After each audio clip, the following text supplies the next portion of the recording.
Selamat pagi pemirsa. Di antara 7 isu penting dalam debat Capres-Cawapres 2024 yang akan berlangsung malam ini, isu pemberantasan korupsi harus sangat dicermati. Sebab pemberantasan korupsi di tanah air dalam kondisi terus memburuk, bahkan memasuki situasi darurat. Situasi itu sangat kentara ketika skor indeks persepsi korupsi kita terjerembab di angka 34 dari rentang angka 0 hingga 100, atau ini adalah skor terendah sejak tahun 2005. Apa gagasan para capres untuk mengembalikan kepercayaan kita terhadap lembaga anti rasuah?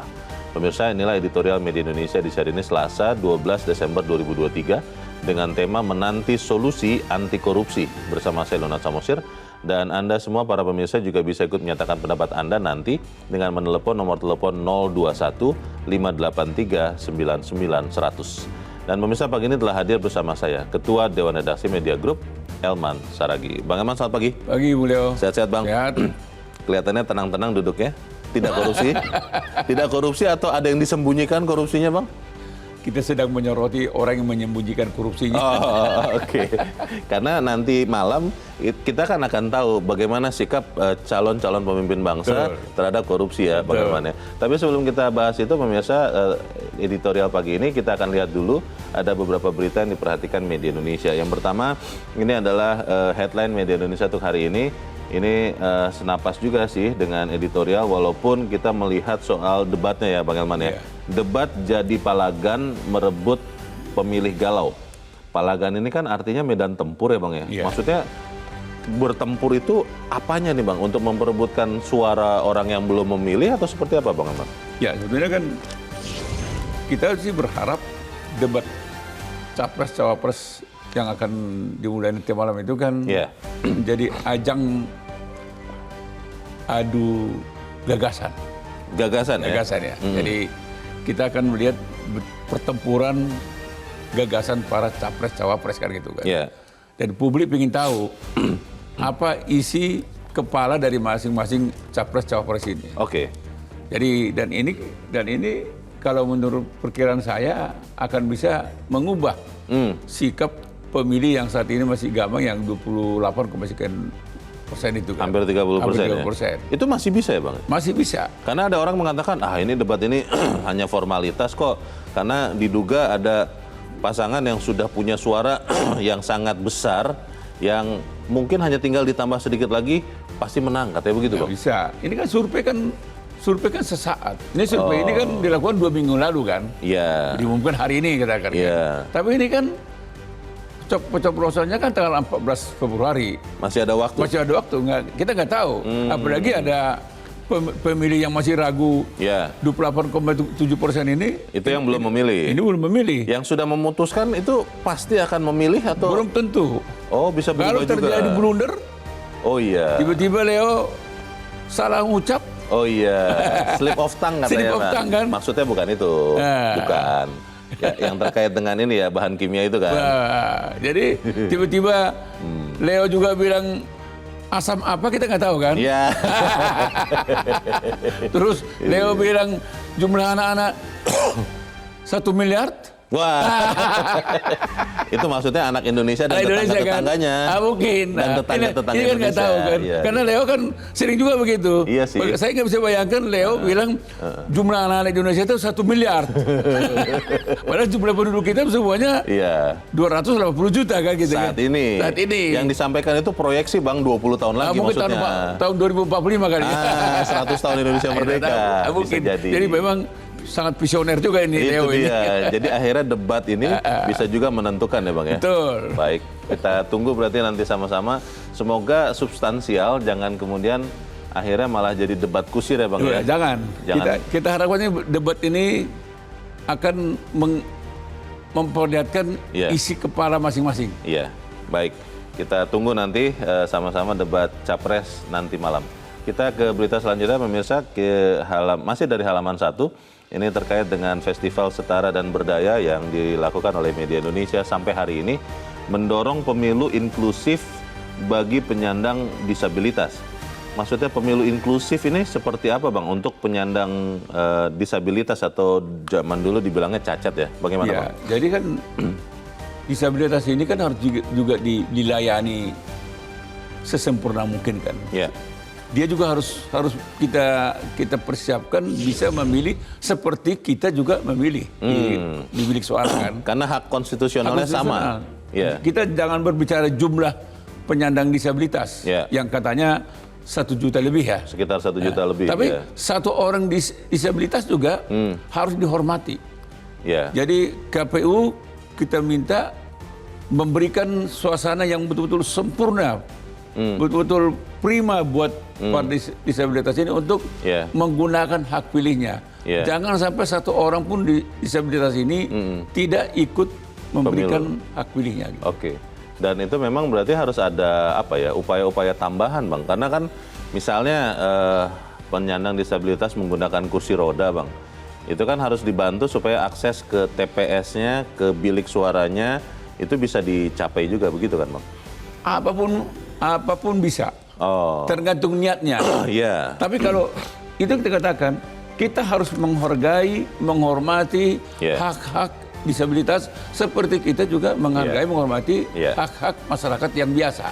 Gitu loh. Jadi yang penting ada kemauan, karena pasti bisa ya dilakukan. Pasti bisa. Kecuali nggak ada kemauan ya. Iya, kecuali kalau kemudian mengabaikan hak-hak dari saudara-saudara kita kaum disabilitas. Kita harap seluruh TPS bisa diakses oleh kaum disabilitas. Kita tinggalkan berita itu, pemirsa, dan Bang Elman, kita ke halaman 2, halaman dalam di harian Anda. Ini terkait dengan mulai naiknya lagi kasus COVID-19, tapi belum signifikan kata berita ini, Bang. Kebijakan prokes belum perlu diubah. Ini yang saya pikir ya, kita ingatkan pemerintah ya.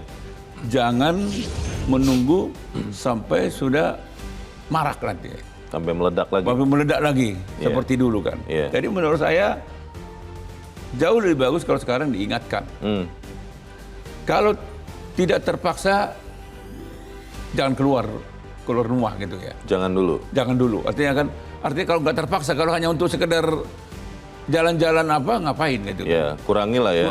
Pergerakan yang tidak perlu. Nah, dan sebisa mungkin gunakan masker di tempat umum terutama. Nah, cuci tangan. Itu harus. Dan jaga jarak. Jadi maksud saya ini penting ini. Karena kalau kita lihat negara tetangga, betul-betul sudah mengkhawatirkan loh. Singapura misalnya kan, Malaysia juga sama kan. Jangan sampai setelah kita sudah meledak, baru mendadak semua hiruk pikuk. Bang, ini repotnya terutama juga kan kita di tahun politik, Bang. 14 Februari nanti kita akan pemilu. Ini kan repot, Bang. Ketika pemilu kan, bahkan ketika nunggu giliran untuk mencoblos, kan kita berkumpul, berkerumun di satu tempat rame-rame itu, Bang. Ini bagaimana nih, Bang? Ya, setidaknya ya gunakan masker. Gunakan masker. Jadi jangan sampai pemilu usai terjadi ledakan kan gitu. Kita harapkan pemilu pun usai, tapi kita pun bergembira kan gitu. Tetap sehat. Baik, kita lanjutkan lagi ya kebiasaan yang baik. Kalau kita masih ingat ada 3M ya dulu. 3M, 5M, 3T. Itu. Tapi kalau 3T sekarang untuk testing mungkin agak susah, Bang, cari tempat untuk tes ya, Bang. Ya, ini harus disiapkan oleh Departemen Kesehatan. Harus diantisipasi. Baik, kita tinggalkan berita itu, kita ke editorial, pemirsa. Pada pagi ini diberi judul Menanti Solusi Anti Korupsi. Kalau saya lihat dari 3 pasangan calon ini, Bang, memberantas korupsi itu masuk ke dalam visi dan misi mereka. Lalu yang membedakan mereka itu seperti apa? Apakah benar-benar 3 paslon ini benar-benar mau memberantas korupsi, atau nanti hanya berhenti di lip service, hanya di janji-janji kampanye, pelaksanaannya ternyata berbeda? Bagaimana, Bang? Nah, itu yang sebetulnya terjadi selama ini. Ya, pemerintahan Jokowi juga sejak 2014 janjinya memberantas korupsi. Dan ternyata indeks persepsi korupsi kita hanya baik pada tahun 2019. Betul. Itu nilai 40 kan. Setelah itu merorot terus. Sampai hari ini 34. Yang sempat 38, terus langsung 34 kan. Nah, jadi artinya soal janji, ini sudah bukan hal barang baru. Semua pasti berjanji. Para menteri pun semua berjanji. Kepala Kejaksaan Kejaksaan Agung juga berjanji. Iya. Kapolri juga berjanji. KPK? KPK juga berjanji. Semuanya berjanji. Bahkan kepala desa pun juga berjanji. Iya. Kita berantas korupsi. Tapi kalau kita lihat sekarang ini, korupsi itu bukan hilang, bukan berkurang, tapi malah berkembang biak, menyebar kemana-mana, sudah merata. Astaga. Itu yang terjadi. Jadi pemberantasan korupsi hari ini sudah berada dalam titik nadir yang paling rendah. Yeah. Itu fakta. Yeah. Belum lagi kalau kita lihat KPK-nya, KPK yang kita harapkan ketua KPK menjadi panglima pemberantasan korupsi, malah tersangka tindak pidana pemerasan gratifikasi kepada mantan Menteri Pertanian. Terus gimana? Iya. Belum lagi KPK-nya itu masuk dalam rumpun eksekutif. Artinya kita bisa perdebatkan independen tidak independen, independen tidak independen. Walaupun pemerintah selalu mengatakan independen. Tetap independen kok. Ya, kalau independen kok kenapa harus masuk dalam rumpun eksekutif? Iya. Dan kita lihat para penyidiknya yang dulu garang itu hilang semuanya itu. Karena waktu itu ya ada wawasan kebangsaan. Tes wawasan kebangsaan. Hilanglah orang jagoan-jagoan itu. Oke. Sejak itulah rontok KPK ini. Yeah. Nah sekarang kita mau lihat para capres dan cawapres nanti apa komitmennya. Apakah hanya sekedar janji? Itu akan kita lihat dalam perdebatan nanti. Yeah. Seberapa jauh dia mau mengimplementasikan janjinya. Itu nanti kita lihat. Iya. Iya. Jadi dia nggak akan bisa bohong. Yeah. Jadi jangan dianggap itu hanya sekedar show. Nggak bisa. Jadi rakyat akan tahu ini bohong nih. Ini janji-janji doang nih. Masalahnya apakah janji-janji itu benar-benar akan dilaksanakan, Bang? Karena saya masih terganggu terus dengan pernyataan seorang politisi yang mengatakan bahwa korupsi itu adalah oli pembangunan. Yang namanya oli itu kalau tidak ada oli mesin tidak bisa berjalan. Jadi kalau pembangunan supaya bisa jalan harus ada korupsi kata orang ini. Makanya makin hancur. Nah itu dia. Kita akan bahas itu ya Bang Hilman dan pemirsa. Inilah editorial Media Indonesia untuk hari ini Selasa 12 Desember 2023 menanti solusi anti korupsi.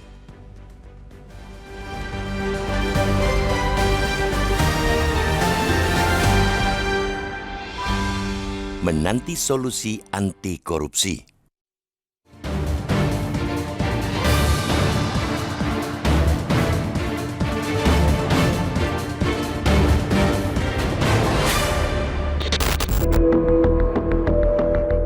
Di antara 7 isu penting dalam debat Capres-Cawapres 2024 yang akan berlangsung malam ini, isu pemberantasan korupsi harus sangat dicermati. Sebab pemberantasan korupsi di tanah air dalam kondisi terus memburuk, bahkan memasuki situasi darurat. Situasi itu sangat kentara ketika skor indeks persepsi korupsi kita terjerembab di angka 34 dari rentang angka 0 hingga 100 atau skor terendah sejak 2005. Padahal tahun sebelumnya negeri ini sempat memperoleh skor 38 dalam pemberantasan korupsi. Bukan skor yang layak dibanggakan, tapi setidaknya masih sedikit lebih tinggi ketimbang skor terakhir. Kepercayaan kita terhadap lembaga anti rasuah KPK pun dibawa ke titik nadir oleh sang ketua, Firly Bahuri. Ia telah ditetapkan sebagai tersangka kasus pemerasan terhadap mantan Menteri Pertanian Syahrul Yassin Limpo. Apalagi kasus pemerasan diyakini merupakan puncak kejahatan korupsi dan itu menyeret nama pucuk pimpinan lembaga anti korupsi. Ditambah berbagai kasus korupsi lain yang terus marak, kita tidak perlu heran jika nanti indeks persepsi korupsi Indonesia yang dikeluarkan Transparency International makin terempas. IPK Indonesia yang sempat naik periode pertama pemerintahan Presiden Joko Widodo kini terus turun. Pada 2019, Indonesia mendapatkan 40 poin dan bertengger di posisi 85 dari 180 negara atau naik 4 peringkat dari tahun sebelumnya. Namun pada 2020, IPK Indonesia turun 3 poin hingga merosot ke peringkat 102 dari 180 negara. Setahun berikutnya, IPK Indonesia sempat membaik hingga naik ke posisi 96 dari 180 negara. Lalu tahun lalu, Indonesia mengalami penurunan 4 poin menjadi 34 poin hingga jatuh ke posisi 110 dari 180 negara. Hasil pada 2022 itu merupakan penurunan paling drastis sejak 1995, sekaligus merupakan CPI Indonesia yang jauh di bawah rata-rata skor CPI di negara Asia Pasifik, yaitu 45.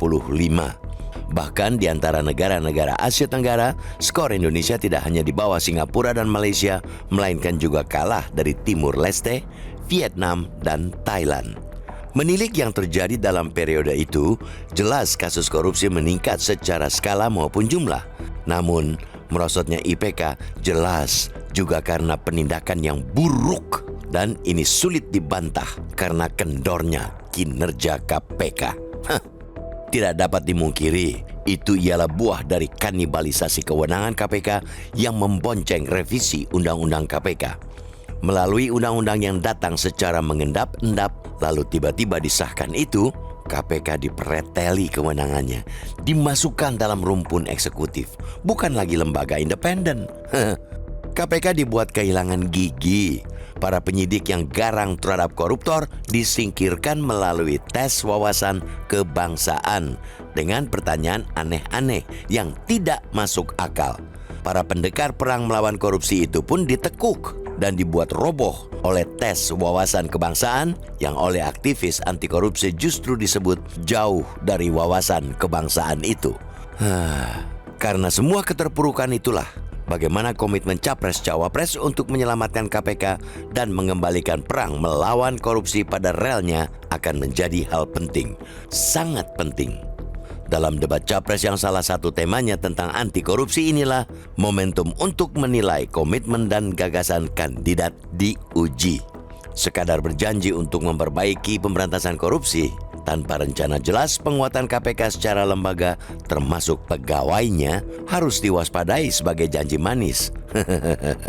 Capres dan Cawapres yang tidak mampu memberikan rencana jelas penyelamatan KPK juga berarti buta akan kedaruratan korupsi di Indonesia. Tidak hanya itu, Capres-Cawapres juga harus menunjukkan komitmen mendorong pengesahan rancangan undang-undang perampasan aset. Rancangan undang-undang yang sudah diusulkan sejak 2008 ini krusial karena untuk menutup celah yang tidak dapat ditangani Undang-Undang 20/2001 tentang perubahan atas Undang-Undang 31/1999 tentang pemberantasan tindak pidana korupsi dan Undang-Undang 8/2010 tentang pencegahan dan pemberantasan tindak pidana pencucian uang. Dua undang-undang tersebut membutuhkan pembuktian terhadap tindak pidana yang dilakukan pelaku. Berkaca banyak kasus permainan transaksi yang canggih, terlihat tantangan berat KPK untuk membuktikan tindak pidana. Jika rancangan undang-undang perampasan aset disahkan, segala kekayaan yang tidak dapat dibuktikan asal-usulnya dapat dirampas oleh negara, termasuk pula kekayaan yang diperoleh dari perdagangan narkotika dan penyelundupan. Undang-undang perampasan aset juga merupakan utang Indonesia pada dunia. Indonesia telah menyerahkan instrumen ratifikasi atas United Nations Convention Against Corruption atau UNCAC dan United Nations Convention Against Transnational Organized Crimes atau UNCTOC beberapa tahun lalu sebagai rujukan pembentukan rancangan undang-undang perampasan aset. Sekadar menjerahkan dengan koruptor melalui pemidanaan ke Nusa Kambangan jelas bukan langkah yang cukup. Bahkan ada potensi hal seperti itu sekadar gimmick yang bisa saja tidak akan menjadi kenyataan ketika publik sudah alpa. Debat memang tidak menyelesaikan segalanya.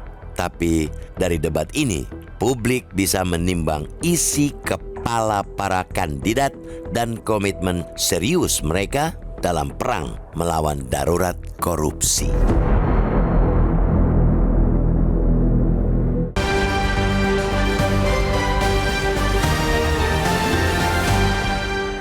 Terima kasih Anda masih bersama kami di Editorial Media Indonesia, pemirsa. Dan saat ini sebelum kita lanjutkan diskusi kita, Bang Elman, kita mau bertanya juga. Saat ini sudah terhubung lewat saluran telepon dengan Koordinator Masyarakat Anti Korupsi Indonesia, disingkat MAKI, Boyamin Saiman. Pak Boyamin, selamat pagi. Pagi, Leonard. Pagi, Bang Mayan. Ya, Pak Boyamin, kalau kita ingat sekian presiden ya yang sudah kita pilih, itu setiap kali kampanye selalu mengutarakan akan memberantas korupsi. Tetapi kita lihat juga bahwa korupsi di Indonesia ternyata tidak membaik penanganannya. Indeks persepsi korupsi kita makin buruk. Kalau Anda lihat nanti malam ada debat capres, tiga-tiganya menyampaikan bahwa akan memberantas korupsi, masih bisa kita percaya atau memang itu hanya lip service saja untuk meraih hati pemilih, Pak Boyamin? Satu aja sebenarnya yang utama, dari calon presiden itu menyatakan dengan tegas akan mencabut revisi Undang-Undang KPK yang tertuang dalam Undang-Undang nomor 19 tahun 2019. Itu aja. Berjanji dan tanda tangan di hadapan kita semua pakai materai, dia akan mengajukan pencabutan itu. Soal nanti DPR itu menolak atau menyetujui atau berdebatan itu urusan lain. Tapi dia yang paling saya percaya kalau kemudian menyatakan tegas akan mencabut revisi Undang-Undang KPK. Karena apapun kita turun persepsi anti korupsi dan juga ekonomi tidak tumbuh dengan baik itu ya karena memang penegakan hukum jelek. Apa indikatornya?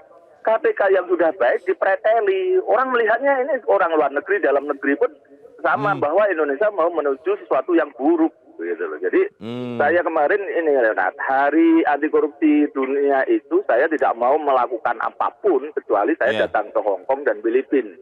Merasakan Hong Kong bagaimana KPK-nya dulu hebat dan kemudian sampai sekarang hebat. Filipina itu ada skema untuk memberantas korupsi berkaitan dengan suap pemerasan, si pemberi dibebaskan, tidak jadikan tersangka. Sepanjang dia pasif, ada undang-undangnya dan ekonomi tumbuh. Karena orang melihatnya, oh hukumnya benar. Ya. Kalau kita kan hukumnya jadi nggak benar. Sehingga ekonomi tumbuh hanya maksimal 5%. Oke, Pak Boyamin, berarti maksud Anda adalah yang kita akan harus pilih, calon presiden yang berani mengganti Undang-Undang KPK dan mengembalikan KPK sebagai lembaga independen, tidak di bawah eksekutif. Itu maksud Anda, Pak? Iya, undang-undang yang lama itu sudah bagus sebagai independen. Kedua, pimpinan KPK penyidik dan penuntut. Sekarang kan bukan penyidik penuntut dan di bawah rumpun eksekutif. Nah, inilah yang kemudian puncak dari prestasi pelemahan ini adalah Pak Firly Bahuri jadi tersangka. Ya karena memang undang-undangnya menjadikan rumpun eksekutif mereka menjadi politis, menjadi ikut bermain sana sini segala macam pimpinan KPK-nya dan KPK-nya menjadi jeblok, ada tes wawasan kebangsaan. Udahlah, kalau ini mau memperbaiki hanya satu. Cabut revisi Undang-Undang KPK. Siapa yang berani mengatakan itu akan saya pilih langsung. Dari tiga paslon ini, Anda masih punya keyakinan tidak salah satu dari mereka benar-benar mau memberantas korupsi ini, Pak Boyamin? Ya, dari pernyataan-pernyataan jelas kok yang sebenarnya arah itu ada gitu. Dan pada posisi yang lainnya retorika itu, yang dua retorika menurut saya akan memberantas korupsi. Tapi saya paham ada yang bagian dari proses-proses itu di masa lalunya. Kedua, juga hanya gimmick gitu. Ya, yang pada posisi ini saya hanya melihat orang yang tidak pernah punya track record gitu dan pernah mau dihajar dengan kasus korupsi tapi ternyata mental kan gitu kan karena memang tidak ada korupsinya. Saya tidak ingin nyebut nama lah, nanti dikira kampanye nanti saya di sini. Baik, kita berarti nantikan sama-sama ya seperti apa yang disampaikan. Presiden ada kedua, satu tambahan aja Leonard, yaitu akan memperjuangkan RUU perampasan aset dalam bentuk membuat perpu. Jadi DPR kan sulit ini menyetujui dan segala macam. Ya sudah bikin aja peraturan pemerintah pengganti undang-undang seperti undang-undang Ciptaker sama yang zaman Covid. Nah, itu ada keberanian. Saya akan menerbitkan perpu tentang perampasan aset karena DPR nampaknya belum bersedia menyetujui. Dan dua itu aja, nggak usah yang lain-lain lah. Kalau yang lain-lain nanti tata kelola pemerintahan yang baik, terus sistem anggaran, nantilah itu nanti. Baik. Jadi dua undang-undang itu ya yang menjadi kunci. Terima kasih Koordinator Masyarakat Anti Korupsi Indonesia atau MAKI, Pak Boyamin Saiman. Selamat pagi, Pak Boyamin. Bagaimana apakah kemudian dua undang-undang tadi Pak Boyamin mengatakan konkretnya ya, yang kita akan pilih itu adalah yang pertama yang berani mengubah undang-undang KPK, kembalikan KPK ke posisi awal, lalu yang kedua yang berani memastikan undang-undang perampasan aset jadi, walaupun mungkin ya caranya harus lewat perpu. Bagaimana, Pak? Memang sebetulnya sepanjang yang saya bacakan dari visi dan misinya tiga paslon itu semua masih retorika ya. Ya. Janji lah. Normatif lah. Normatif lah Iya. akan. Tapi kalau mau benar, kita mau lihat ada nggak yang berani dari paslon ini mengatakan soal korupsi ini pertama, Ya.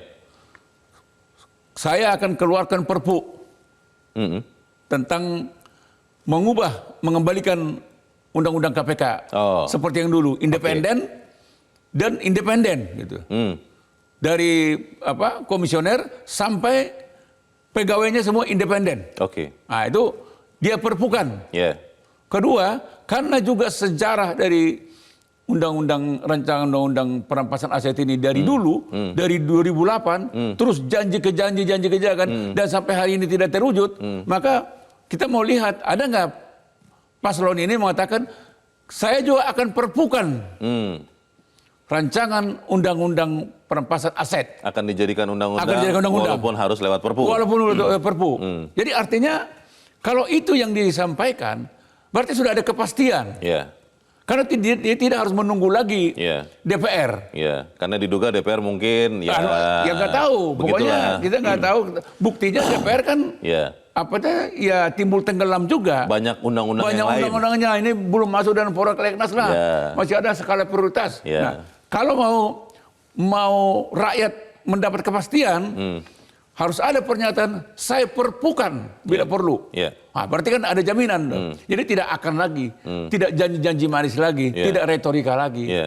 Jadi apa yang digarisbawahi oleh Pak Boyamin tadi, memang itulah sesungguhnya intinya. Itu kuncinya ya. Itu kuncinya. Jadi kita nggak usah nunggu perdebatan ngalor ngidul. Bang, tapi pertanyaannya kan begini, Bang. Kan koruptor di negeri ini banyak ya. Itu fakta lah. Karena ya tadi korupsi sudah merata di mana-mana. Kalau ada paslon yang berani mengatakan dua hal yang tadi Bang Elman katakan, apakah itu bukan artinya kemudian serta-merta dia akan dilawan oleh semua koruptor ini? Karena kalau itu terjadi dan dia menjadi pemimpin, kan selesai nih riwayatnya, nasibnya koruptor ini. Bagaimana Bang? Kan nggak apa-apa toh.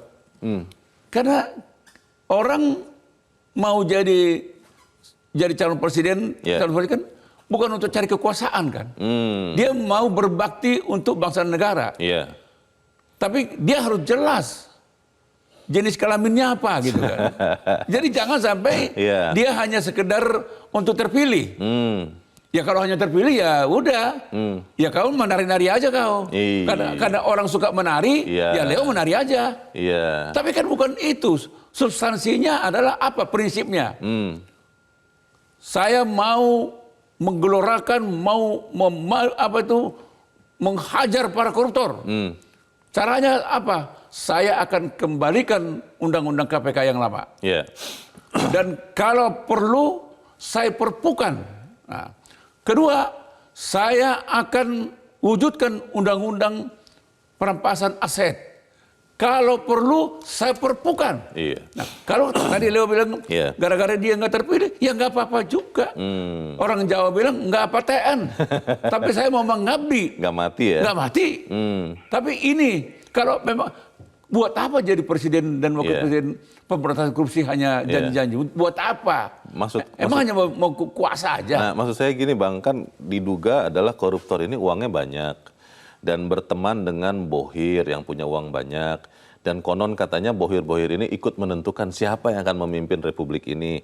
Kalau dari awal sudah berani mengatakan itu, kan nanti akhirnya kita melihat mereka dijegal di tengah jalan Bang. Kita tidak dapat lagi pemimpin yang benar-benar mau melawan korupsi. Itu loh pertanyaannya Bang. Inilah yang kita perlukan patriot-patriot. Bukan ayam sayur, bukan belimbing sayur.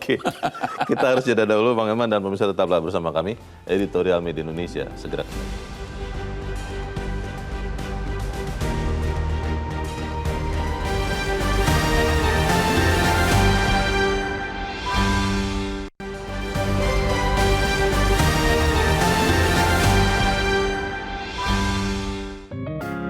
Media Indonesia mengajak Anda untuk mengakses fitur premium e-paper. Dengan sajian konten berbasis intelektual dan meneguhkan kebangsaan, Media Indonesia tampil dengan lebih dinamis melalui e-paper Media Indonesia yang dapat Anda akses kapan saja, di mana saja. Caranya mudah, download aplikasi Media Indonesia di Android atau ketik link ePaper.mediaindonesia.com atau bisa scan QR Code pada layar kaca Anda. Klik tab ePaper di bagian samping layar tablet Anda, daftarkan data diri, serta pilih paket berlangganan ePaper Media Indonesia sesuai dengan kebutuhan Anda. Nikmati juga bonus spesial tambahan 4 halaman rubrik fokus setiap hari. Semua bisa Anda dapatkan hanya di ePaper Media Indonesia. Untuk informasi lebih lanjut, hubungi customer service di nomor 0811 1201 2018 atau kunjungi media sosial @mediaindonesia. Media Indonesia, referensi bangsa. Terima kasih pemirsa, Anda masih bersama kami di Editorial Media Indonesia, dan sekarang waktunya kita, Bang Elman, untuk mendengarkan juga pendapat dari pemirsa Metro TV. Kita sudah terhubung dengan pemirsa Metro TV di Bagan Si Api-Api Riau, ada Pak Sugeng. Pak Sugeng, selamat pagi. Pak Sugeng di Bagan Si Api-Api Riau, selamat pagi. Selamat pagi Bang Leo dan Bang Sarigi.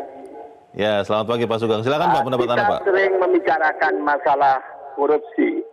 Ya. Sekarang ini adalah calon presiden ketiga kontestan ini akan menyampaikan korupsi. Saya sebagai masyarakat kecil di daerah, ini seolah-olah sudah muak cerita korupsi. Dari dulu hingga sekarang begitu saja, pengganti pemimpin begitu saja. Sudah Tapi muak. ini mengharapkan 3 pemimpin ini. Karena 2024 ini adalah menuju Indonesia emas. Jangankan emas, menuju berlian saja kalau korupsinya masih demikian tidak ada artinya. Saya mengharapkan kembalikan roh KPK itu. Oke. Roh KPK itu harus independen, tegas. Saya dulu sudah merasa Firly ini jadikan KPK alamat akan terjadi sesuatu. Terjadi. Terjadi dia maling teriak maling. Oke. Jadi saya mengharapkan kepada calon presiden ini harus betul-betul mencabut undang-undang KPK, dikembalikan roh yang baru.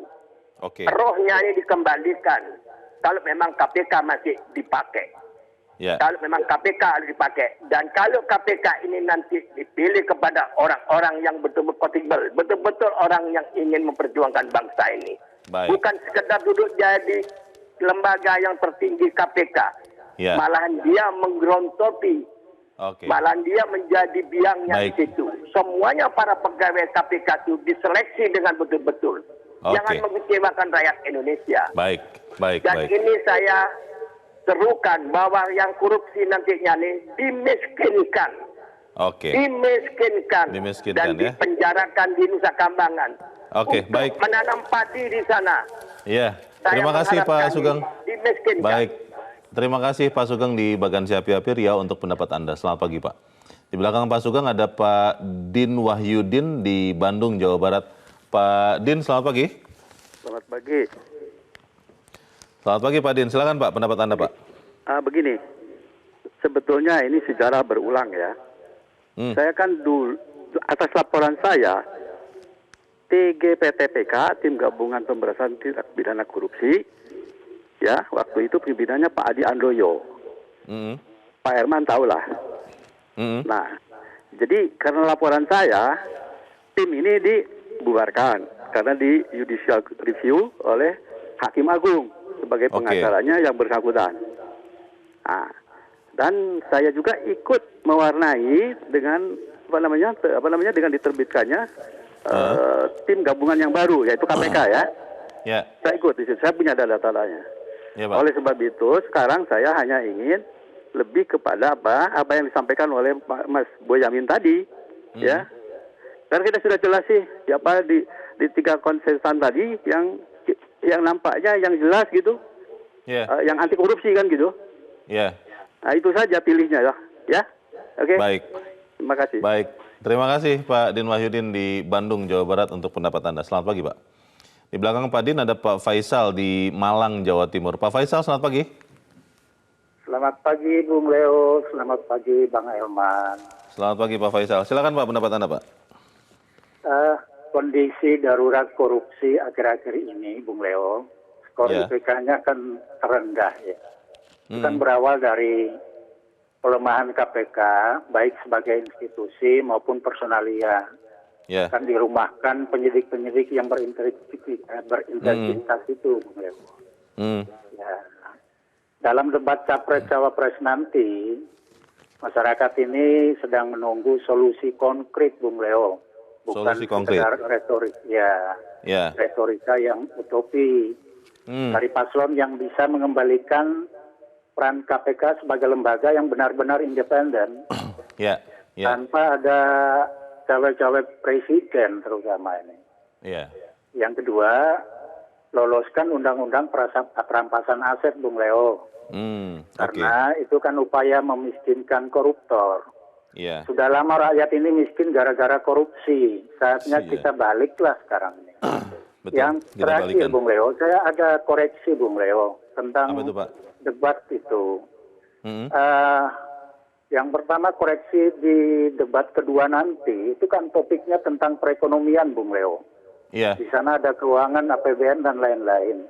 Nah, katanya Indonesia ini negara maritim dengan panjang laut 280.000 kilometer. Sayangnya, setelah saya kritisi, kok tidak ada topik tentang ekonomi maritim. Tidak masuk dalam materi debat. Tidak masuk. Nggak bisa, Bung Leo, kita ke materi keempat, sumber daya alam, karena karakteristik ekonominya kan berbeda. Yang terakhir, harapan saya, Bung Leo, debat nanti tercipta debat yang substantif, kompetitif, dan komunikasi yang tidak sekedar one way to it, tapi multi way communication. Agar gagasan visi misi dan program bisa teruji, Bung Leo. Terima kasih. Terima kasih Pak Faisal di Malang, Jawa Timur. Selamat pagi, Pak. Para pemirsa, dengan jeli Bang Ilman memotret apa yang harus kita lihat dari Capres nanti malam pada saat debat untuk tahu komitmen sungguh-sungguh, bukan hanya retorika, bukan hanya normatif untuk melawan korupsi. Bagaimana Bang Ilman? Jadi memang itu yang saya bilang, Deo. Dan ini sekaligus untuk melawan seperti hipotesanya Bung Leo toh. Apa itu, Bang? Bahwa paslon yang akan komit untuk memberantas korupsi ini kemungkinan besar tidak dipilih karena para bohir-bohir tidak setuju. Dipotong sama bohir-bohir dari awal. Nggak akan. Rakyat sudah jeli. Sudah cerdas ya? Sudah cerdas. Ya mungkin kalau ada nanti godaan kepada rakyat, ya kita nggak bisa larang ya. Tetapi rakyat pasti akan memilih paslon yang punya komitmen yang clear. Itu tadi. Mau nggak buat perpu?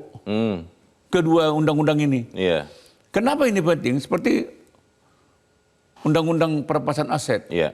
Kalau ada undang-undang perampasan aset, Leo, itu mengembalikan kerugian negara akan signifikan. Karena apa? Aparat penegak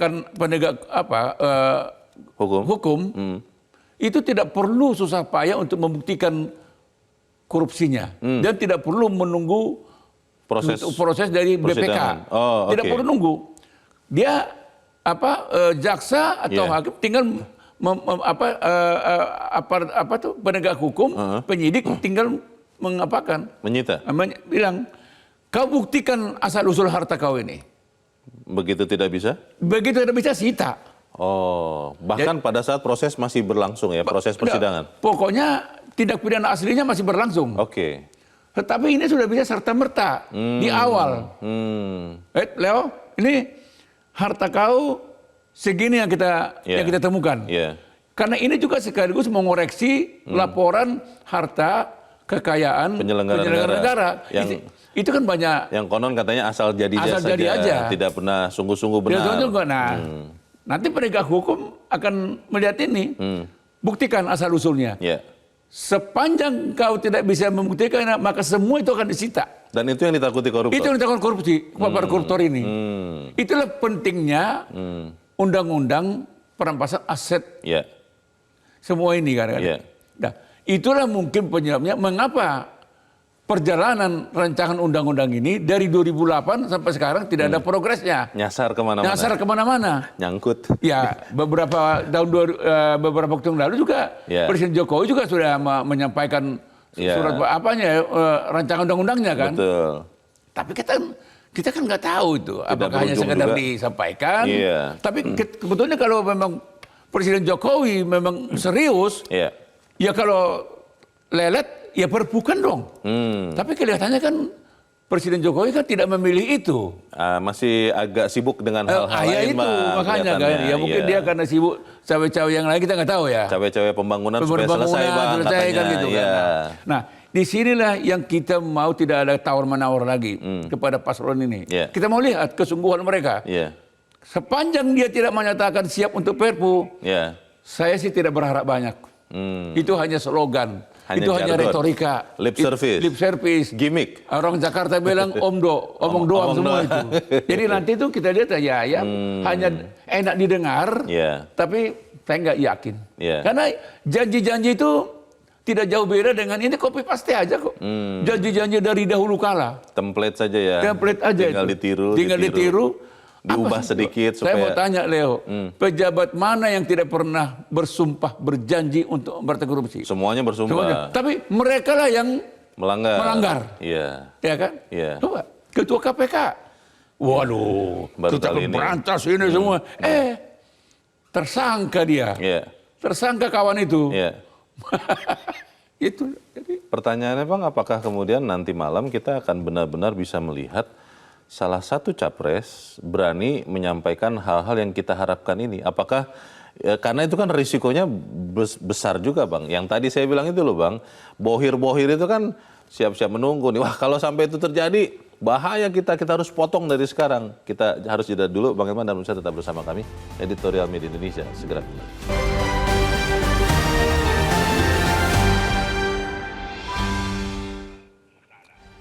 Terima kasih Anda masih bersama kami. Kita di bagian akhir diskusi kita pagi ini. Bang Elman, saya setuju dengan kita memilih capres yang berani dengan tegas mengatakan memperkuat KPK yang tadi undang-undangnya dikembalikan dan juga undang-undang perampasan aset. Tapi Bang, yang saya jujur khawatir betul ketika itu disampaikan, saat itu juga menjadi tanda bahwa semua koruptor-koruptor yang uangnya masih banyak ini akan bekerja sama mengganjal orang ini supaya tidak jadi presiden, Bang. Nah, itu bagaimana, Bang?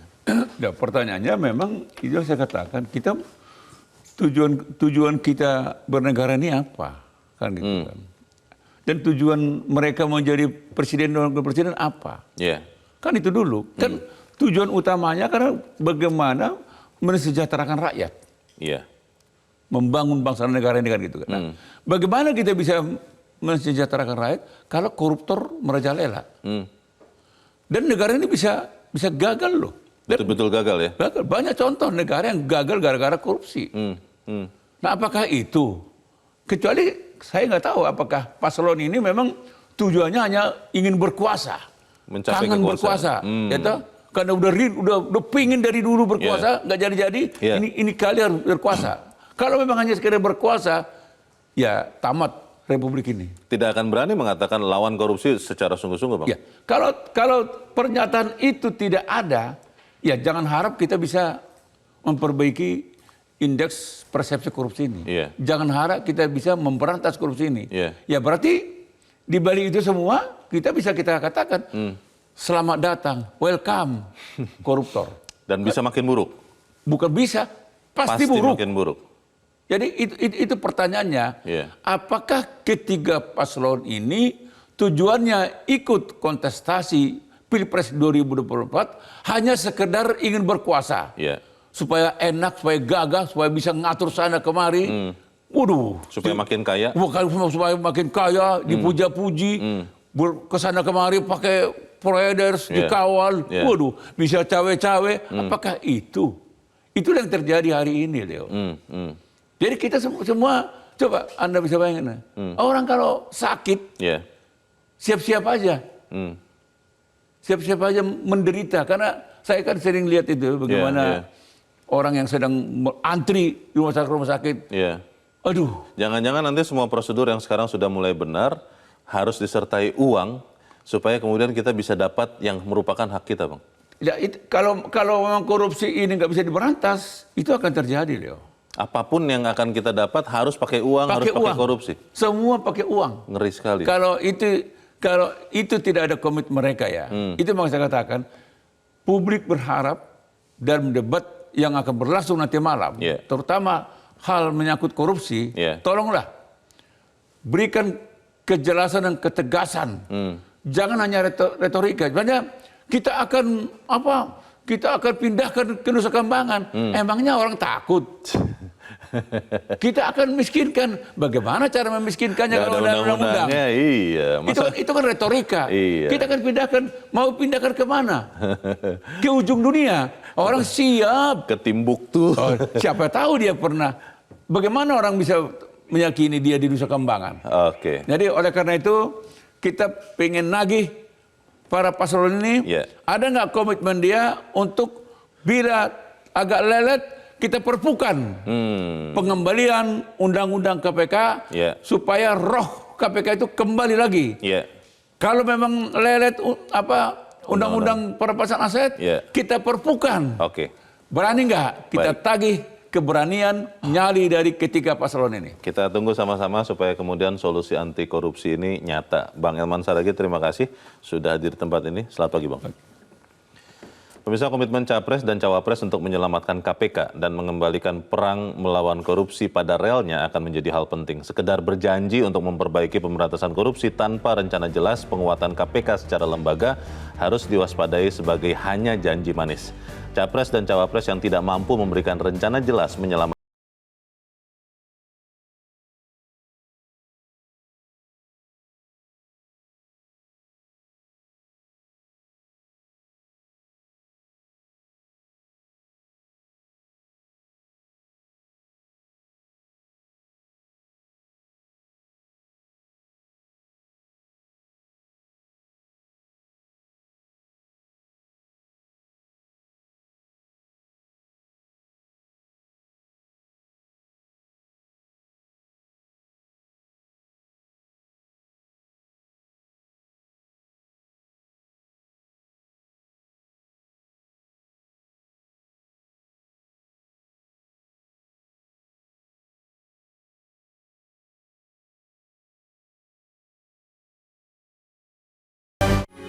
Metro TV.